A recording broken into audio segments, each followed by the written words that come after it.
Assalamualaikum warahmatullahi wabarakatuh. Selamat bertemu kembali saudara pemirsa dalam program acara Komisi Khusus Islami Majelis Ilmu Dinas Komunikasi dan Informatika Kota Parepare. Seperti biasa masih di channel 8 TV Peduli. Alhamdulillah wa syukurillah. Segala puji hanya bagi Allah yang berkenan mempertemukan kita kembali di suasana yang insya Allah berkah bagi kita semua. Salawat dan salam kita kirimkan kepada junjungan kita bagi Rasulullah Muhammad Sallallahu Alaihi Wasallam. Insya Allah segala kebahagiaan akan tercurah bagi seluruh umatnya hingga akhir zaman. Dan saudara pemirsa, di kesempatan yang berbahagia ini telah bergabung bersama saya dalam Majelis Ilmu TV Peduli. Ada guru kita Bapak Ustaz Muhammad Fadli, SPDI, MUI. Assalamualaikum. Waalaikumsalam. Apa kabar? Baik-baik, alhamdulillah. Nah, hari ini Pak Ustaz kita akan mengulas tema seputar menjaga 6 perkara berdasarkan atau menurut Rasulullah SAW. Baik, langsung saja silakan kepada pemirsa dulu. Baik. Assalamualaikum warahmatullahi wabarakatuh. Waalaikumsalam. Alhamdulillahilladzi man tawassala ilaihi bisidqi niyatin kafa wa man taqarraba ilaihi bittiba'i syari'ati wa adna. Wassalatu wassalamu ala asyrafil anbiya'i wal mursalin Sayyidina Muhammad wa ala alihi wa ashabihi ajma'in wa man tabi'ahum bi ihsanin ila yaumiddin, amma ba'd. Kaum muslimin wal muslimat, para pemirsa dimanapun berada, alhamdulillah adalah ungkapan yang mulia. Sejatinya kita ucapkan berulang-ulang kali sebagai bentuk pengakuan seorang hamba atas segala nikmat yang dititipkan kepadanya. Harusnya kita semua sebagai hamba mengakui bahwa ilmu pengetahuan, pangkat dan jabatan dan lain sebagainya, atau bahkan harta kekayaan, seluruhnya adalah titipan Allah Subhanahu wa taala yang kelak akan dimintai laporan pertanggungjawabannya di hadapan Allah Subhanahu wa taala.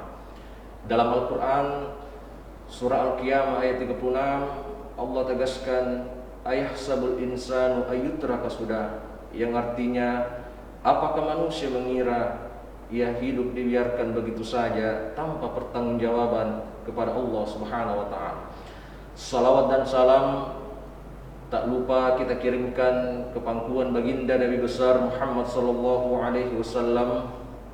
Dialah sosok figur teladan Nabi akhir zaman yang menyampaikan risalah kebenaran.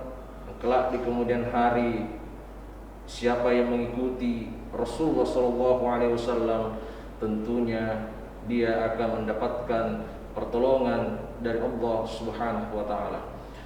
Baiklah kaum muslimin, para pemirsa dimanapun berada, hari ini tema kajian kita pada Jumat berkah ini ialah menjaga 6 perkara yang diamanahkan oleh baginda Rasulullah sallallahu alaihi wasallam.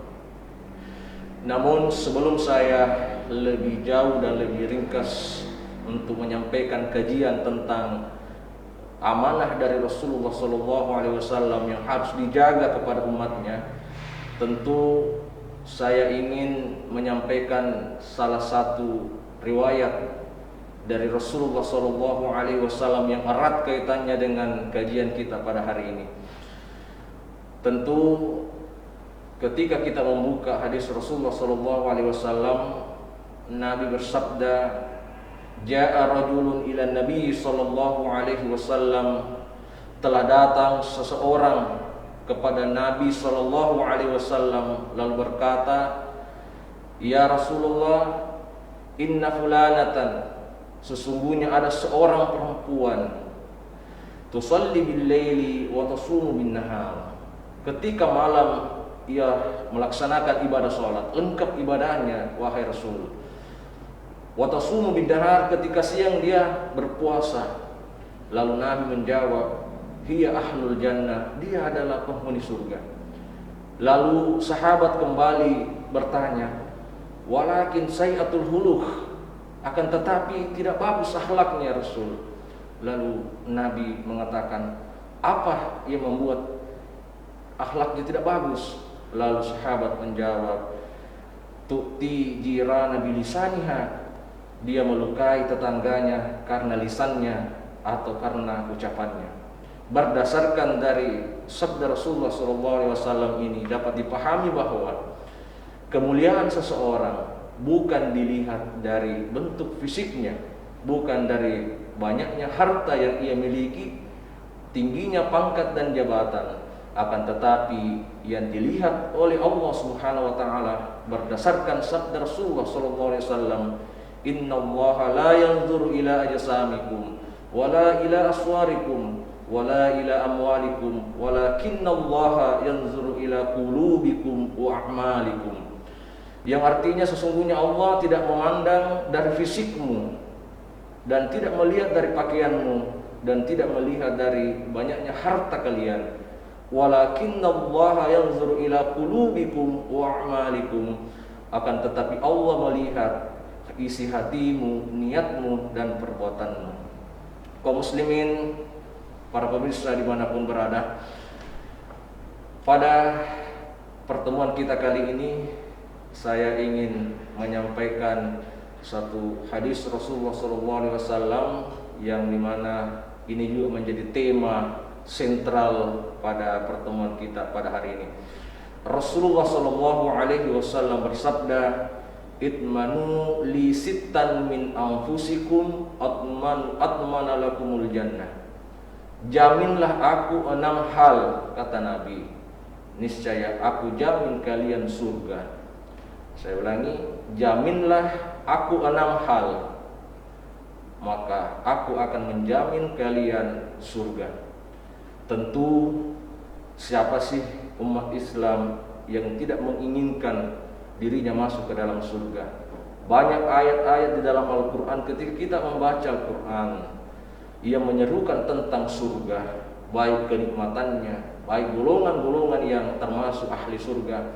Termasuk dalam Al-Quran surah Al-Fajr, fadkhuli fi ibadi wadkhuli jannati, masuklah kalian ke dalam golongan hamba dan masuklah kalian ke dalam surga. Dan pertanyaannya kemudian, yang manakah dikatakan hamba? Jangan sampai kita selama ini sebagai kaum muslimin mengaku sebagai seorang hamba yang mengaku taat kepadanya, beriman kepada Allah dan bertakwa kepada Allah Subhanahu wa taala, kan tetapi Allah tidak mengakui kita sebagai seorang hamba. Bisa dilihat dalam Al-Quran surah Al-Furqan bagaimana kriteria seorang hamba yang semoga kita semua, para pendengar, para pemirsa semua dapat mengambil ibrah dan hikmahnya, termasuk sama-sama membuka Al-Quran surah Al-Furqan ayat 63.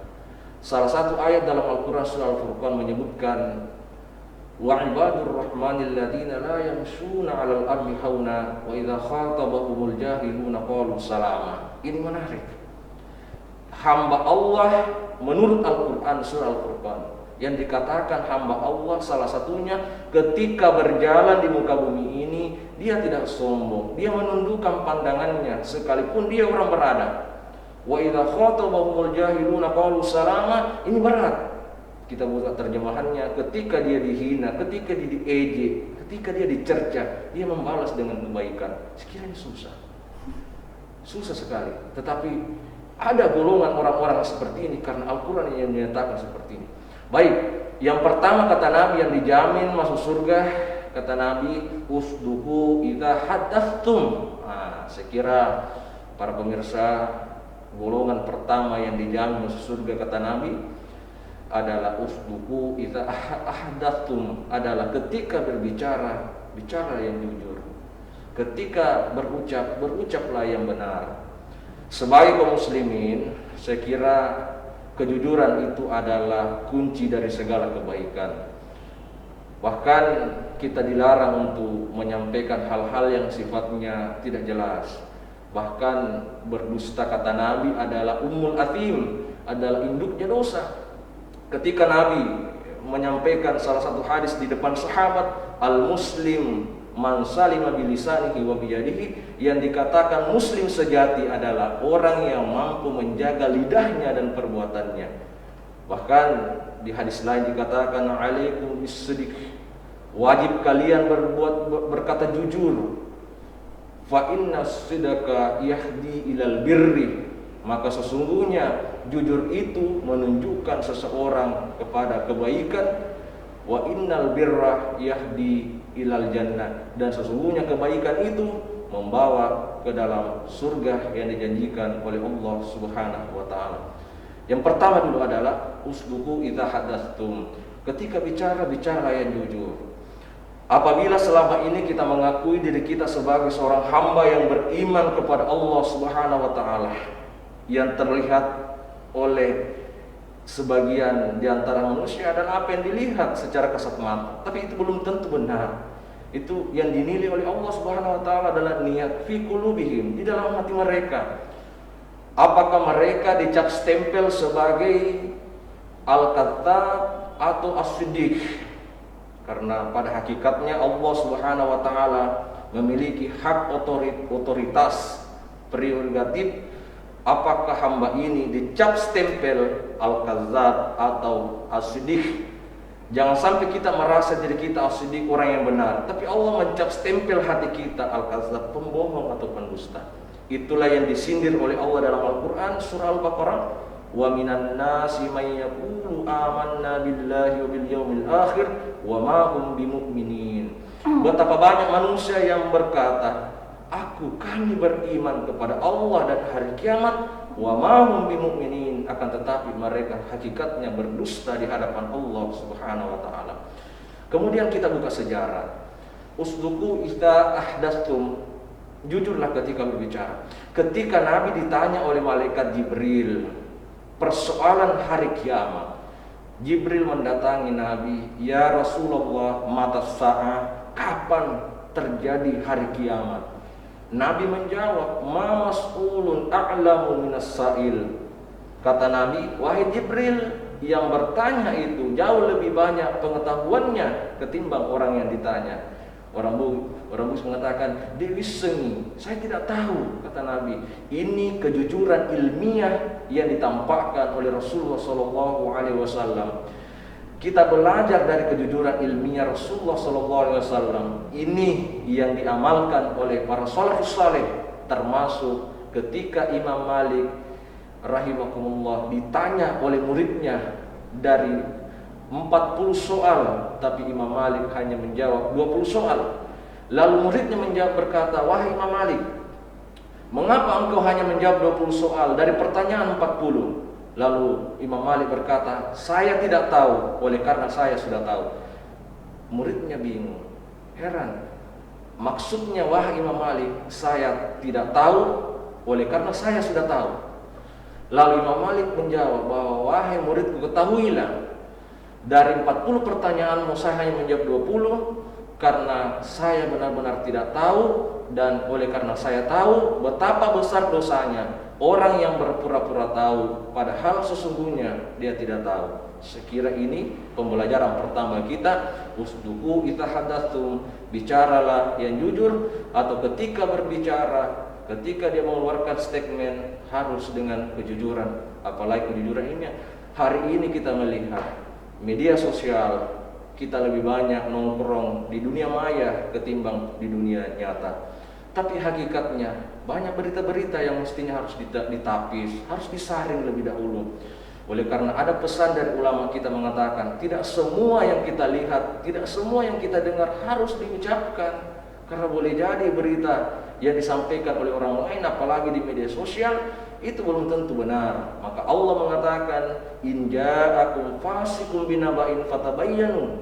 Jika kalian mendapatkan berita yang fasik, berita yang belum jelas, fatabayyanu, maka adakan penelusuran atau tabayyun, telusuri kebenarannya lebih dahulu. Baik, ini menarik. Satu hal yang tadi sempat saya tarik dari penjabaran Pak Ustadz di segmen ini adalah jujur. Ya, ini tadi sempat dijawantakan atau diterjemahkan bahwa alangkah meruginya orang-orang yang sebenarnya tidak tahu, tapi pura-pura tahu. Nah, ini dia, dalam menyebarluaskan informasi terkadang Mungkin karena merasa apa sehingga informasi yang sampai kepada pemirsa barangkali atau pesan yang akan disampaikan kepada ini adalah salah. Nah, bagaimana kemudian kita menyikapi orang-orang yang demikian? Perlukah? Karena kan kita ini adalah punya visi dan misi dalam kehidupan kita. Tidak mungkinlah ketika Pak Ustadz mungkin melihat Ika ada rasa kewajiban untuk menyampaikan, jangan seperti itu. Nah, bagaimana kemudian? Karena tidak sedikit orang-orang yang Pak Ustadz itu habbud dunia, cinta kepada dunia, maksudnya sudahlah yang penting sudah ngomong gitu supaya kesannya keren gitu. Nah, bagaimana Pak Ustadz kekerenan yang akhirnya menjerumuskan? Silakan. Baik, jadi yang pertama dari penjelasan saya tadi bahwa kejujuran ilmiah itu sangat dibutuhkan di masyarakat. Artinya pengakuan berani dan ikhlas mengatakan saya tidak tahu kalau memang tidak tahu, dan ikhlas dan berani mengatakan saya tahu apabila memang dia tahu. Nah, persoalannya kemudian kita melihat kondisi kehidupan masyarakat kita saat ini. Kita tidak bisa pungkiri hubbu dunia wa karahiyatul maut. Cinta dunia, lalu mereka takut mati. Salah satu yang berat kata Nabi untuk dilakukan, tapi Nabi menjamin juga surga, adalah wa qaulul haq, berkata benar, liman yakhafuhu aw yajuruhu, berkata benar di depan orang yang kita segani atau orang yang kita butuhkan bantuannya. Saya begini, misalnya antar atasan dan bawahan misalnya, atau antar teman sahabat dengan sahabat yang lain, sudah jelas-jelas dia salah misalkan, kita ingatkan, wah saudara, janganlah terlalu mengejar dunia, tapi perintah alam Al-Quran cari dunia, bukan mengejar dunia. Beda kontekstualnya antara mengejar dunia dengan mencari dunia. Kalau pemahaman saya ya selama ini bahwa contoh misalnya ketika berada di tempat kerja, misalnya di kampung-kampung, di areal persawahan, perkebunan, atau di kota, di perkantoran, yang dimaksud mencari dunia, kalau misalnya sudah waktunya ibadah sholat, tinggalkan. Kita menuju ibadah yang dimana kita tinggal. Bukankah definisi sholat itu sendiri adalah kharajna minad dunia, kita tinggalkan dunia, itu ibadah ya, definisi sholat secara hakiki, secara hakikatnya tetap tinggal di dalamnya. Walasna minal mauti walasna minal mahya, tidak hidup tidak mati. Coba lihat orang-orang sholat, dia hidup tapi dia tidak bicara, tidak bergerak. Kita katakan mati, tapi dia bergerak ketika sujud, ketika ruku dan sebagainya. Ini, tapi mengejar dunia, istilah mengejar dunia adalah halal, haram, dia hantam semua, waktu ibadah dia tinggalkan, itu mengejar dunia. Mau dia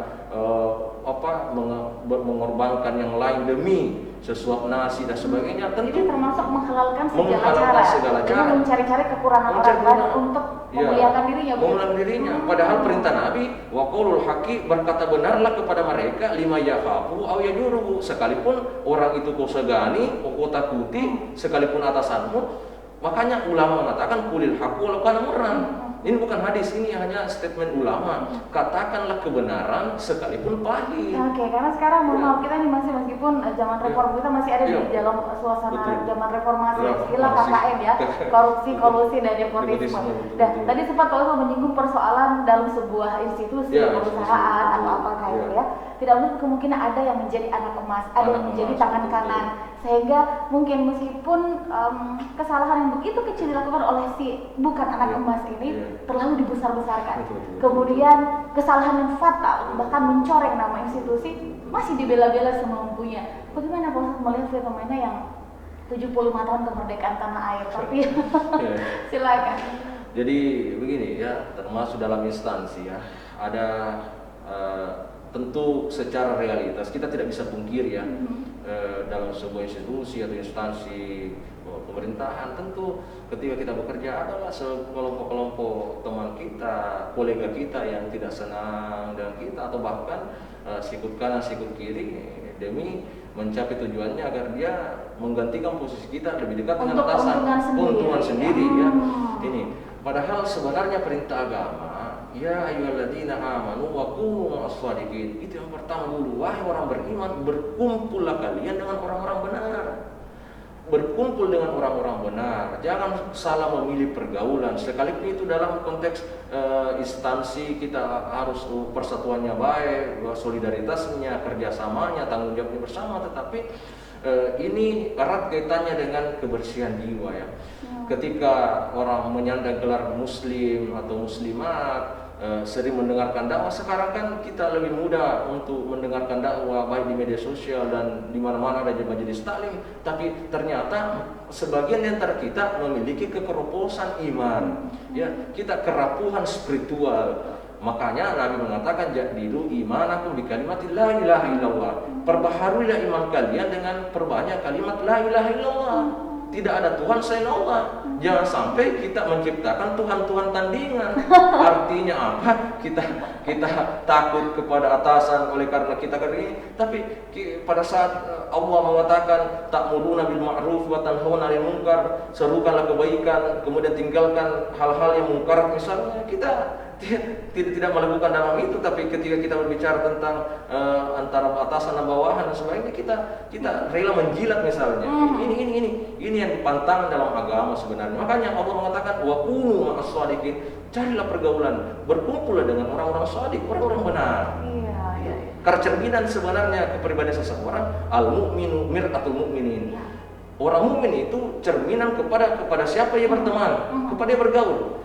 Bukan berarti dalam konteks bahwa kita bergaul dengan orang peminum, orang pemabuk, kita ikut mabuk. Tidak. Itu kan dalam konteks hubungannya dijaga. Tetapi kita lihat kesehariannya kepada siapa mereka bergaul. Itu cerminan dirinya sebenarnya. Kalau dia bergaul dengan ustaz, dia kan paling sedikit banyaknya dia paham ayat dalil. Kalau dia bergaul dengan pengusaha, sedikit banyaknya dia tahu tentang marketing. Itu. Iya, karena ini penting sekali istilahnya. Saya jadi ingat lagu dari Jim ya, jagalah hati jangan kau nodai. Tapi ini penting, jangan sampai kita menyanyikan lagu itu, tapi kita sendiri yang merusak hati kita untuk orang lain. Baik, karena lebih penting saat ini adalah masyarakat kita tidak mau diajari Pak Ustaz. Bukan lagi butuh penjelasan, tapi pencerahan. Pencerahan karena begini sebenarnya. Itu tingkatan hati manusia dalam Al-Quran ada 3. Ada disebut dengan qalbun salim, hati yang sehat, hati yang hidup, hati yang selamat. Kemudian qalbun marid, ada hati yang sakit. Ini masih bisa diobati. Tapi kalau qalbun mayyit, hati yang mati, inilah susah untuk diberi nasihat. OKB. Seperti itu ya? Seperti itu. Iya, ini penting sekali karena memang sebenarnya kalau orang masih memberikan ada treatment, kalau kita sebagai tenaga pengajar ada treatment dilakukan secara psikologis, secara bertahap, hati ke hati. Tapi kalau tenaga pengajarnya sudah bilang sudah saya serahkan kepada Allah. Sudah tawakal. Karena kita harus berprinsip ya teman-teman. Ustaz mohon izin ini bahwa presiden yang memerintah puluhan tahun saya itu bisa lengser ketika Allah mengatakan betul. Maka selesailah sudah. Jadi kita lebih kepada Pak Ustaz tadi sepakat sekali untuk mengatakan bahwa kita lebih harus mempersiapkan apa yang akan kita hadapi nanti. Betul. Baik, kita jadi dulu Pak Ustaz, mohon izin saudara tetaplah di Majelis Ilmu TV Peduli. Saya masih akan segera kembali seusai jeda.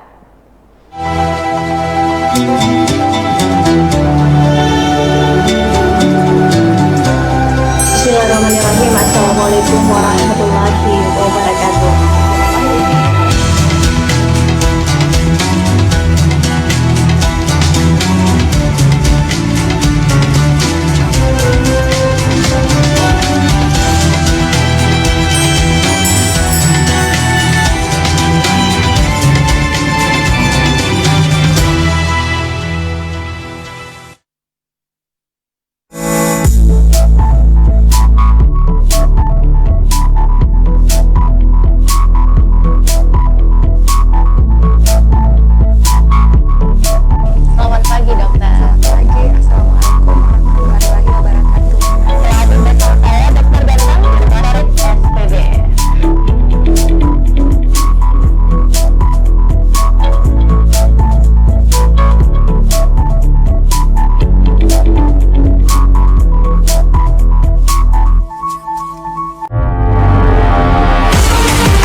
Baik saudara pemirsa dimanapun Anda berada, terima kasih yang masih bersama kami dan juga guru kita Pak Ustadz Muhammad Fadli SPDI.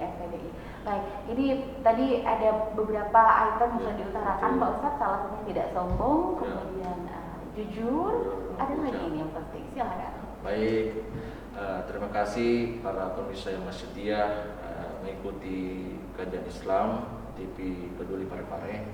Kemudian item yang kedua yang dijamin Nabi masuk surga apabila kita melaksanakannya adalah wa'aufu idza wa'adtum, tepatilah apabila berjanji, ya. Dan sebagai seorang kaum muslimin, apabila kita yakin mampu merealisasikan apa yang kita katakan, apa yang kita ucapkan kepada orang lain, termasuk berjanji, tentu silakan, ya. Never mind, tidak masalah. Tetapi ketika ada orang yang kita janji, kemudian walaupun kita ucapkan kata insya Allah, lalu kemudian kita yakin tidak mampu merealisasikannya, itu juga maka berdosanya kita. Dan jangan sampai kita masuk dalam kategori orang-orang munafik. Dan bukankah Nabi mengatakan salah satu tanda-tanda orang munafik adalah apabila ia berjanji, ia ingkar kepada orang lain.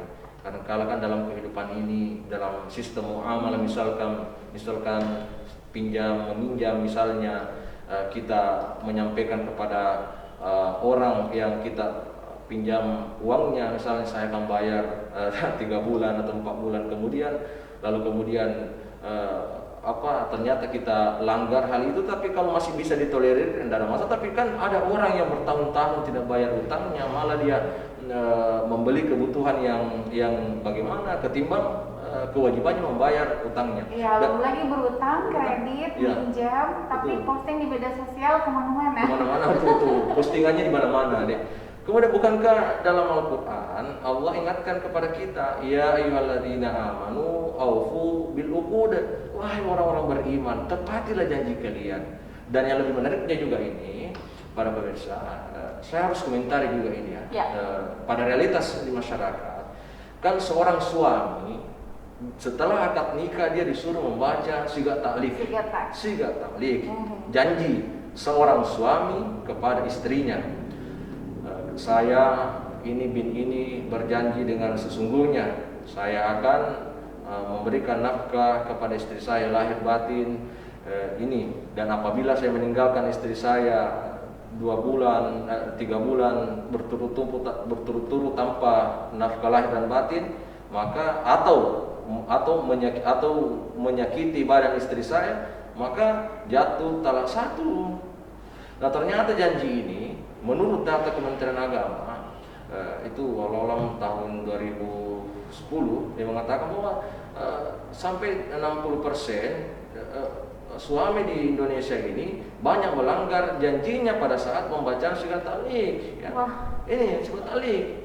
Nah, ternyata ada juga ya fenomena di masyarakat bahwa ketika misalnya begini, ketika suaminya bekerja di tempat lain, dia jauh misalnya, misalnya lintas provinsi, lintas kepulauan di Kalimantan dan di Sulawesi misalnya, sampai 2 tahun, 3 tahun tidak pernah kembali, tapi ketika ditanya, saya tetap ustaz memberikan nafkah kepada istriku melalui rekening bank 3 juta. Tapi ingat, ada kebutuhan istrimu tidak bisa diwakili kecuali engkau datang. Saya kira pemirsa paham semua. Tatapan Pak Ustadz ke saya paham.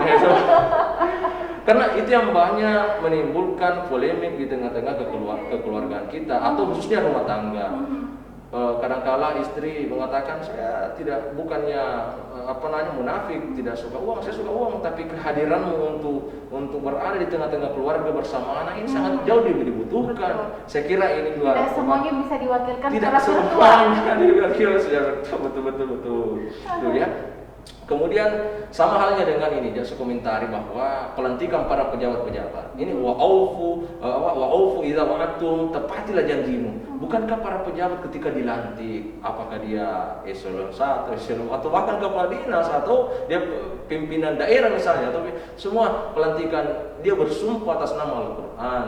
Kalau dia muslim, tetapi pada realitanya dia melanggar, korup di mana-mana, penyelewengan dana negara di mana-mana dan sebagainya. Saya kira ini bentuk dari sebuah kenyataan di bangsa ini, khususnya di Indonesia, khususnya di daerah kita misalnya, para pejabat-pejabat misalnya yang menyalahi janjinya, ataukah bahkan suami-suami yang menyalahi janjinya, atau bahkan kita sendiri sebagai orang yang paham agama kadangkala HP juga mengajarkan kita tentang bohong atau dusta dan sebagainya. Nah, saya kira ini ya, yang kedua adalah itemnya wa'ufu idza wa'adtum, tepatilah janjimu apabila berjanji. Karena itu tanda-tanda orang munafik, kata Nabi, apabila ia berjanji tapi dia ingkar pada janjinya. Gitu ya. Karena alangkah sangat disayangkan jika ada orang seperti itu, Pak Ustaz. Iya, betul. Ketika kamu sudah sampaikan si fulan tidak untuk datang. Betul. Dia bilang apa? Insya Allah ini tidak datang itu. Alangkah sangat disayangkan ketika insya Allahnya dia itu berarti tidak datang. Tidak datang. Saya kira kita harus mengedukasi diri, harus lebih banyak muhasabah diri, karena boleh jadi begini. Keberkahan dalam kehidupan ini kan dalam ayat Al-Quran, hayatan thayyibah, kehidupan yang baik, kehidupan yang berberkah.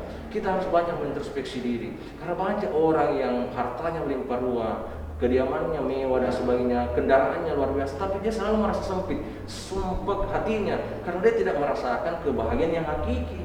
Bukankah Nabi mengatakan laisal ghina an kathratil mal, bukanlah orang kaya hakikatnya banyak hartanya, walakinnal ghina ghina nafs. Orang yang kaya sebenarnya, kata Nabi, adalah kaya dengan pribadinya. Di setiap hidupnya dia penuh dengan kejujuran, di setiap hidupnya penuh dengan amanah dan sebagainya, menepati janji, terutama dalam Islam. Bagaimana kita jauh dari golongan-golongan orang-orang munafik? Ini paling penting. Iya, saya ada fatwa pujangga mengatakan, jikalau saya selalu salah di matamu, mungkin ada yang salah di hatimu. Ya, betul. Kita jeda dulu, Pak Ustaz, saudara. Saya akan segera kembali selepas ini.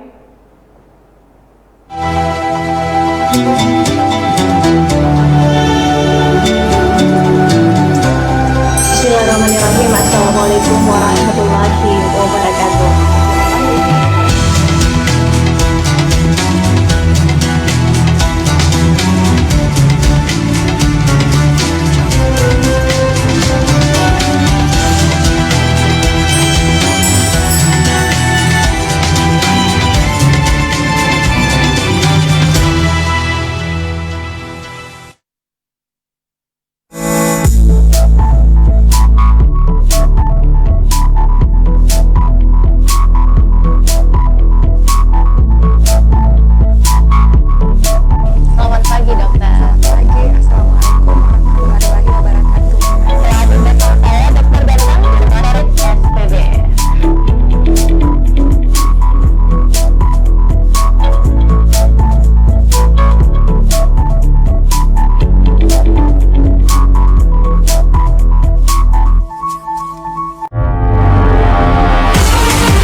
Assalamualaikum warahmatullahi wabarakatuh. Saya Harmanikam, Saya Sugiarto, saya Trianti Sulaiman, saya Uswatun Hasanah, hadir di layar televisi Anda dengan suguhan informasi yang telah dirangkum tim redaksi kami. Kita mulai news update selengkap.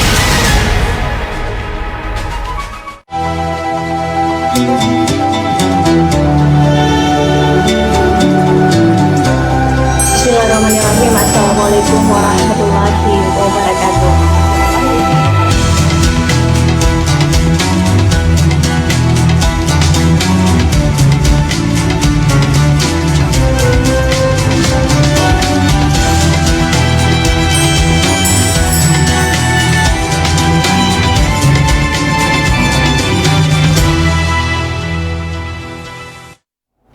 Baik, saudara pemirsa yang dirahmati oleh Allah, terima kasih Anda masih bersama kami. Dan ini segmen terakhir Pak Ustadz, sekaligus mungkin kita akumulasikan daripada perbincangan kita yang mengulasnya masih enam perkara yang patut kita teladani dari Rasulullah sebagai pesan seperti itu. Silakan. Baik, kita lanjut item yang ketiga, wa'addu idza tumintum ya. Apabila diberi amanah, jalankan atau laksanakan ya. Dan bukankah dalam Al-Qur'an Allah Subhanahu wa taala dalam Quran surah Al-Ahzab ayat 72, inna aradnal amanata 'alas samawati wal ardi wal jibal ila akhir ayat. Kata Allah, sesungguhnya kami memberikan amanah kepada langit, bumi dan gunung. Tetapi di lanjutan ayat itu, mereka ini langit, bumi dan gunung tidak mampu mengemban amanah tersebut. Dalam ayat terakhirnya itu wa hamalahal insan, dan manusia yang berani menerima amanah dan tanggung jawab dari Allah Subhanahu wa taala. Terkait masalah ini ya, bukankah salah satu tugas atau tugas sebagai seorang hamba adalah al-khalifah atau khalifatun fil ardh. Dia adalah khalifah, pengatur di muka bumi ini. Singkat, bukankah ketika musibah demi musibah silih berganti, bukankah cobaan demi cobaan juga silih berganti datang kepada manusia? Dan jawabannya jelas sekali, karena manusia tidak lagi memegang amanah secara benar dari Allah Subhanahu wa taala. Coba kita lihat kemarin ada musibah yang terjadi di Masamba Utara, dan ada kemarin tanah longsor juga di kota Palopo, kemudian kebakaran terjadi di Barlo kemarin, bahkan menewaskan 2 orang korban dan sebagainya. Tetapi sederhana jawaban dari agama ya. Termasuk kita mengutip Al-Qur'an, wa ma asabakum min musibatin fa bima kasabat aydikum, dan tidaklah musibah datang kepada kalian itu karena perbuatan kalian itu sendiri. Masamba menjadi bukti autentik dari peringatan keras dari Allah Subhanahu wa taala. Dan bukankah Al-Qur'an mengatakan dhaharal fasadu fil barri wal bahri bima kasabat aydin nas, telah nampak kerusakan di bumi dan di lautan itu karena tangan-tangan jahil manusia itu sendiri. Dan kemudian di dalam Al-Quran, manusia itu dikatakan oleh Allah salah satu karakternya zaluman jahula, dia zalim dan bodoh. Manusia berbuat zalim lagi bodoh. Dan bukankah ketika kita lihat fenomena-fenomena masyarakat hari ini, terjadinya pembunuhan, terjadinya hal-hal yang munkarat, itu tidak terlepas dari kebodohan-kebodohan manusia itu sendiri. Kemudian yang keempat kata Nabi adalah wahfadzu furujakum, jagalah kemaluanmu ya.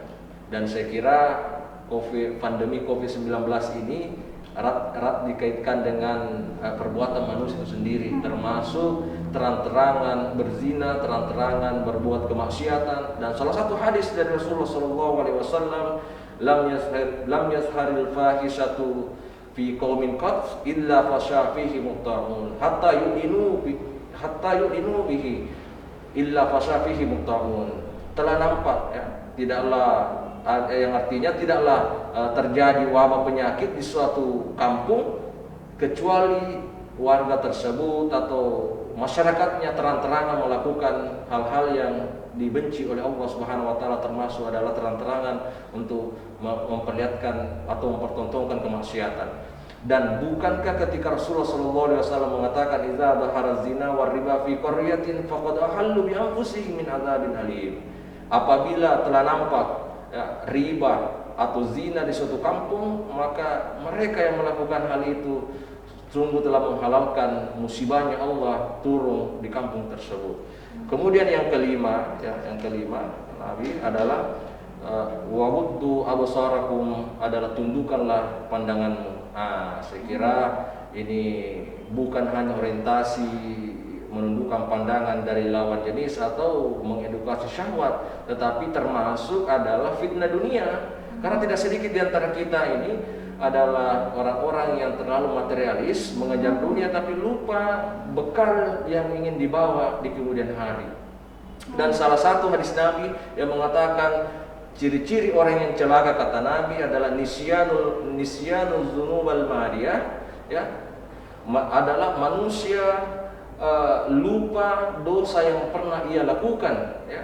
Padahal Allah Subhanahu wa taala masih memelihara atau menyimpan catatan keburukannya. Ini secelaka-celakanya manusia adalah orang yang lupa dosa yang pernah ia lakukan, padahal Allah masih menyimpan catatan amal keburukannya. Kemudian yang terakhir, waqufu aidiakum adalah bagaimana menjaga tangan atau menjaga perbuatan. Ketika kita berwudu, ya, bukankah kita disunahkan mencuci kedua telapak tangan? Kita sebenarnya hakikatnya kita diajarkan oleh Rasulullah SAW bahwa bukan hanya secara materi kita mencuci, membersihkan dari segala kotoran, dari hadas, tetapi hakikatnya kita mensucikan secara hakikat bahwa peliharalah tanganmu, perbuatanmu, termasuk memelihara penzaliman terhadap sesama manusia. Kan tidak sedikit di antara kita hari ini, ya, sikut kanan, sikut kiri demi meloloskan ambisi pribadinya dan sebagainya. Kata Nabi, golongan yang terakhir ini, waqufu aidiakum, bagaimana kalian umatku menjaga perbuatannya. Dan bukankah Nabi mengatakan salamatul insan fi hifdzil lisan, bagaimana selamatnya manusia ini juga termasuk bagaimana menjaga pembicaraannya, menjaga perbuatannya. Bahkan orang Bugis mengatakan nareko dek mulai aja matarwada. Artinya apa? Ketika kamu tidak mampu menepati, jangan kau berjanji. Artinya perbuatan-perbuatan inilah yang kemudian dinilai oleh Allah Subhanahu wa taala, termasuk perbuatan terhadap akhlak terhadap tetangga, akhlak terhadap masyarakat dan sebagainya. Sebagai kesimpulan dari kajian kita pada hari ini, ya, mudah-mudahan ada berkahnya, bahwa Nabi SAW hakikatnya menjamin kepada umatnya surga, ya. Kan banyak jaminan sebenarnya. Misalnya kita mau beli misalnya pinjam uang, ada jaminan BPKB, tapi ini Nabi sendiri menjamin surga bagi umatnya apabila mereka melakukan 6 hal ini, ya. Yang pertama, usduqu idza hadatstum, jujur apabila bicara, kemudian wa'aufu idza wa'adtum, menepati janji apabila berjanji, wa'addu idza tumintum, ketika diberikan amanah, apapun amanah itu dia jalankan. Kemudian wahfazu furujakum, dia menjaga farajnya, dia menjaga kemaluannya. Kemudian yang keempat adalah waghuddu absarakum, dia menundukkan pandangan termasuk pandangan terhadap duniawi, ya. Dan bukankah Nabi mengajarkan kepada kita ketika memandang dunia, melihatlah ke atas, tapi kalau memandang akhirat, menengok ke atas tapi memandang dunia, tundukkan pandanganmu, ya. Karena kita tidak pernah puas dengan kehidupan dunia, ya. Kan ini manusia sifatnya, karakternya adalah tidak pernah puas dengan apa yang ia miliki. Yang terakhir adalah waqufu aidiakum, kata Nabi, adalah menjaga tangannya atau menjaga perbuatannya dari hal-hal yang bisa membinasakan dirinya. Saya kira ini yang sempat saya sampaikan. Saya kembalikan kepada Ibu. Oke, baik, terima kasih. Nah, ini sebenarnya kalau istilah tadi sempat di bawah Pak Ustadz diungkapkan adalah filosofi berwudu, ya, cuci tangan. Jadi sebenarnya bukan zaman pandemi atau zaman wabah, sebenarnya baru orang pada jor-joran, karena sebenarnya Islam mengajarkan kita sebagai seorang muslim, justru kita muslim dan muslimah merasa tidak canggung dengan situasi pandemi ini, karena emang kita tidak dibenarkan untuk berkumpul, kemudian terlalu berbeda muhrim, kemudian juga kita emang diminta untuk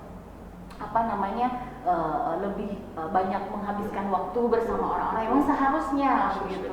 Jadi istilah cuci tangan, memakai masker, memang kita kaum perempuan memang menutup aurat kita kan. Jadi istilahnya banyak esensi jika kita belajar Islam lebih banyak.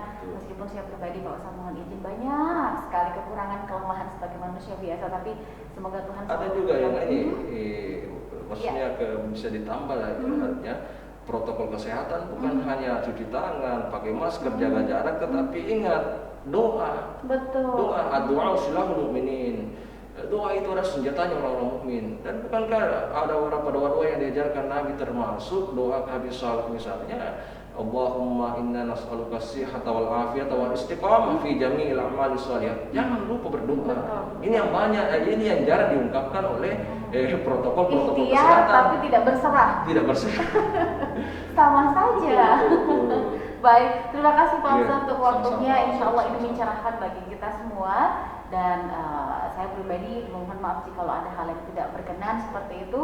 Dan semoga di kesempatan yang lain di majelis Insya ini Pak Allah. Ustadz masih Insya Allah. berkenan hadir Pak Ustadz. Insya Allah siap. Untuk Siap. berbagi ilmu, saling mengingatkan satu sama lain. Baik saudara, semoga apa yang disampaikan pada kesempatan kali ini bermanfaat bagi kita semua, terkhusus bagi saya, karena segala kekurangan tentunya milik Ika pribadi dan segala kesempurnaan hanya milik Allah Subhanahu wa Ta'ala.